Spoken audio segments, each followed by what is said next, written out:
Thank you for coming. Before we get started, we like to ask a few questions. Have you ever bought a product and found it wasn't what was advertised? Sure. Have you ever voted for a politician and didn't get what was promised? Of course, we all have. It's the same with the package called free trade. It is not what is being presented. Let's look at what a couple of the founding fathers said about trade, or in their words, commerce. First, George Washington gave us a warning in his farewell address in 1796. He said, "'Tis our true policy to steer clear of permanent alliances with a portion of the foreign world." Now, he didn't mean any particular portion, he meant any portion of the foreign world. Thomas Jefferson continued Washington's warning about foreign alliances, but added commerce into the mix. In 1799, he said, quote, "Commerce with all nations, alliance with none, shall be our motto," unquote. 2 years later, he said, quote, "I deem the essential principles of our government peace, commerce, and honest friendship with all nations, entangling alliances with none," unquote. As you can see, Jefferson affirmed the goodness of foreign commerce, but at the same time strongly warned us against entangling alliances. In the beginning, we had foreign entanglements, but eliminated them by 1800, and did not get involved with them again until we joined the United Nations 145 years later. So to summarize what our founders told us about trade and foreign alliances, trade is good, while entangling alliances are bad. And, as a brief review, recall that the purpose of the United States government can be boiled down to 1, maintaining our national independence. What was the first document that we studied in school about our American system? It was the Declaration of Independence. It sets down the basic philosophy for our Constitution and our system of government. Independence is the most important responsibility of our government. Without independence, we cannot maintain our Constitution or our Bill of Rights, let alone make our own decisions as a people. Rarely, if ever, do neoconservatives and those who advocate free trade ever discuss our independence and the need to maintain it. The next purpose of government is to protect our God-given rights, which include life, liberty, and property. On the other hand, government was not established to regulate business, form permanent alliances, or abrogate the Constitution. Yet these things are done on an almost daily basis, especially with executive orders.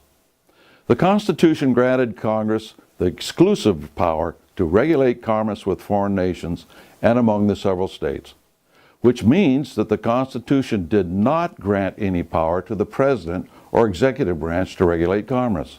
Let me repeat this last point for emphasis. The Constitution did not grant any power to the President or executive branch to regulate foreign commerce. And Congress meant both houses, not simply the Senate.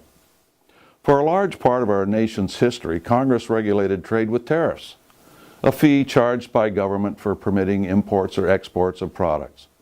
These tariffs were a main source of revenue for the federal government and were also used to protect certain domestic industries. This continued until the 1930s.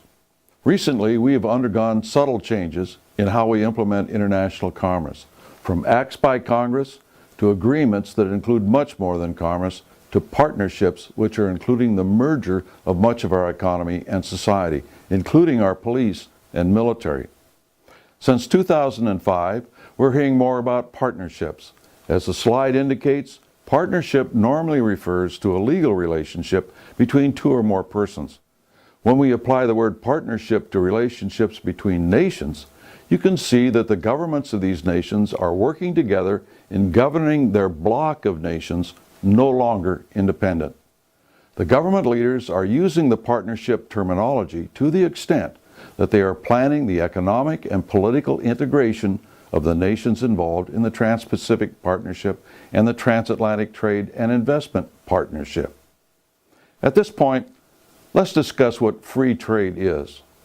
Free trade is defined as international trade that is free of such government interference as import quotas, export subsidies, and protective tariffs. Let's provide a little history of the free trade policy. In 1776, Scottish economist and moral philosopher Adam Smith published The Wealth of Nations, which established a new trade policy called free trade.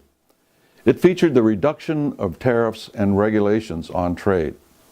Now, we're not criticizing classical free trade policy as established by Adam Smith. However, we do criticize the present-day free trade policy that consists of negotiating complex trade agreements or partnerships between nations that do reduce tariffs, but also include provisions for managed trade as well as many other entanglements. We call this the free trade agenda. Let's move on to an example of how a merger was sold as free trade, that of Europe. It was done a step at a time, gradually accelerating into the European Union. Now, at first, the people were sold on the European coal and steel community in 1952 among 6 nations. They included France and Germany. The next free trade agreement established the European Economic Community in 1957. Next came the Maastricht Treaty of 1992, which established the European Union. Finally, the Lisbon Treaty of 2007, which established an EU constitution. The people of Europe were told they would be able to vote on the constitution.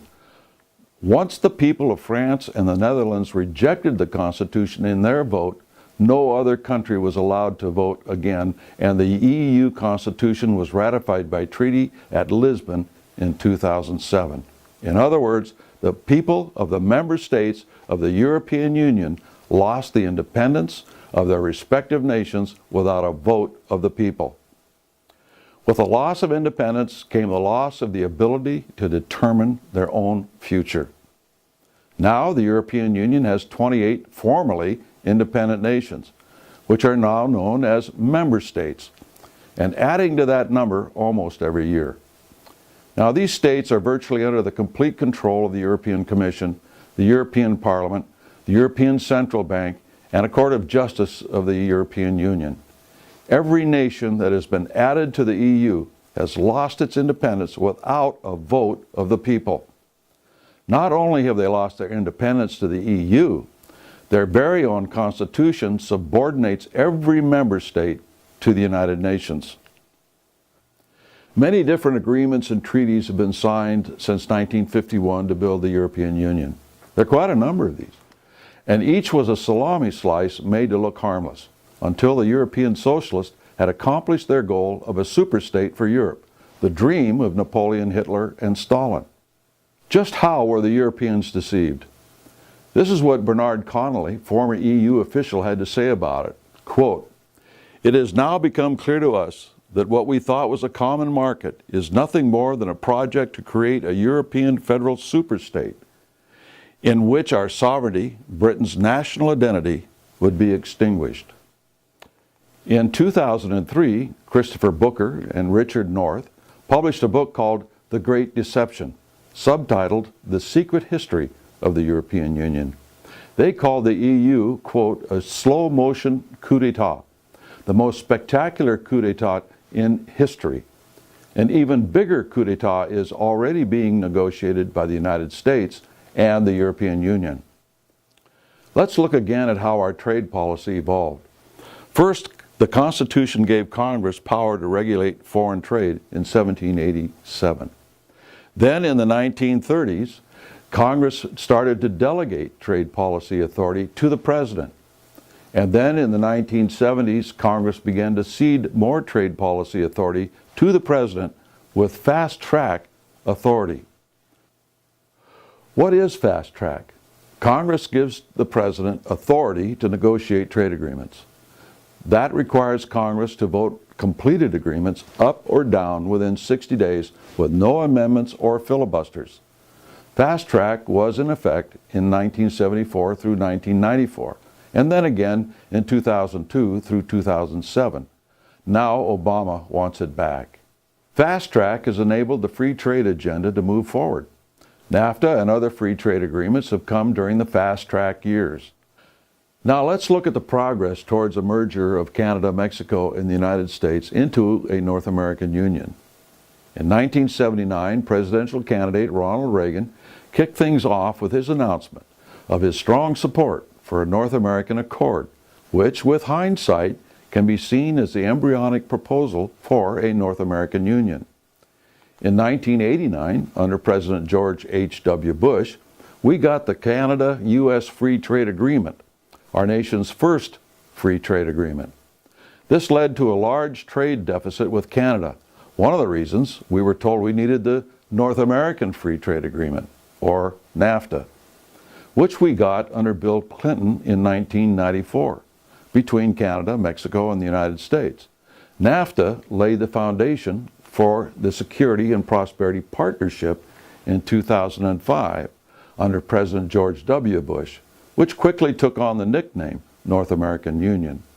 This was curtailed during Bush's tenure by the intervention of the John Birch Society. Obama has now reinstituted the process under such names as the North American Leaders Summits to disguise what's going on.